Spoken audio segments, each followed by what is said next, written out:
Hola, mi nombre es Alejandra Quintero. En este video vamos a hablar del estudio de casos sobre el derecho laboral.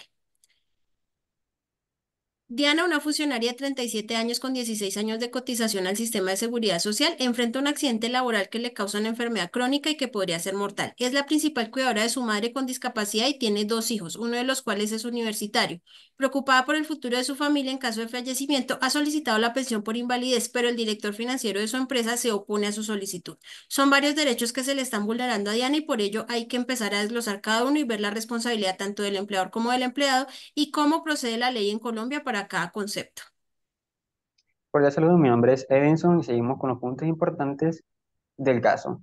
Primero, Diana sufre un accidente de trabajo. Segundo, irregularidad en los aportes. Tercero, la empresa se opone. La empresa sustenta que Diana no tiene la edad para la jubilación. Cuarto, la empresa le exige laborar normalmente. Seguimos. Aclaraciones y orientaciones. Pasos que debería seguir Diana después del accidente. Remitirse a la EPS.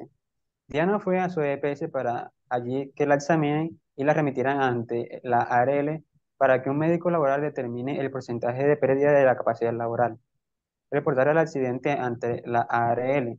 Diana reportó el accidente laboral dentro de las 24 horas siguientes a la ARL o a la persona encargada del área de salud y seguridad en el trabajo, como lo indica el Código Sustantivo de Trabajo en el artículo 221.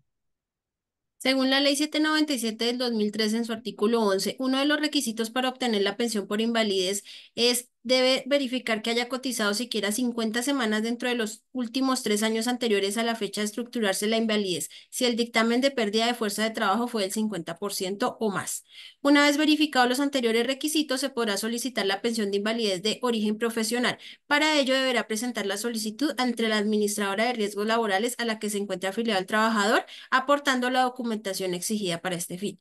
De otro lado, el caso en concreto de Diana se puede señalar la garantía de una estabilidad laboral reforzada, tal como lo indica la Corte Constitucional en la sentencia SU 040 del 2018. Numeral 3.2, la figura de estabilidad laboral reforzada tiene por titulares a mujeres y madres de cabeza de familia. Ella está cobijada a esta garantía constitucional por la condición de tener una madre que depende el 100% de ella y ser madre soltera con un menor de edad. En este contexto, la estabilidad laboral reforzada hace ineficaz el despido o desvinculación cuando la razón del mismo es la condición especial que caracteriza al trabajador. Al igual como lo indica el artículo 56 del Código Sustantivo del Trabajo, se debe dar unas condiciones por parte del empleador para Diana para desarrollar sus funciones, conceder al trabajador las licencias necesarias para el ejercicio del sufragio. Uno, para el desempeño de cargos oficiales transitorios de forzosa aceptación. Dos, en caso de grave calamidad doméstica debidamente comprobada. Por otro lado, es necesario ver el incumplimiento de las obligaciones por parte del empleador al no pagar pensión a Diana, que como lo indica el Código Sustantivo del Trabajo en su artículo 62, se presenta un incumplimiento sistemático sin razones válidas por parte del empleador de sus obligaciones convencionales o legales, como lo son el pago a aportes a pensión. Ello traería como consecuencia una terminación de contrato sin justa causa y procedería a una indemnización por parte del empleador, esto no sin antes proceder a una conciliación para que el empleador se ponga al día con el pago de las obligaciones o de lo contrario se procedería con la demanda. Continúa, Lina.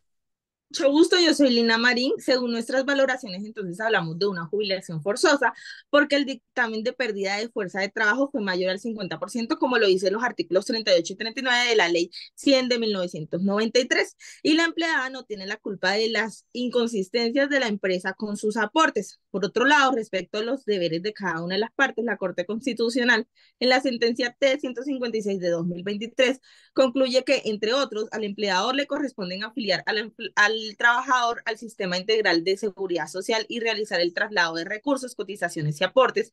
De otra parte, las administradoras del fondo de pensiones, en caso de mora en el pago de los aportes pensionales, tienen el deber de cobrar y exigir dichos montos. Entonces, el incumplimiento del empleador en su deber de afiliación y la mora en el pago de los aportes a pensiones resulta un desconocimiento de los derechos del empleado, es decir, que si las responsabilidades de los riesgos recaerá sobre el empleador, quien deberá afrontar las consecuencias adversas de tipo patrimonial que incluyen indemnizaciones, sanciones y la asunción de las erogaciones derivadas de las contingencias que afectan la capacidad productiva del trabajador, dado que las responsabilidades descritas a cargo del empleador formalizan la protección ante contingencias como la vejez, invalidez o la muerte.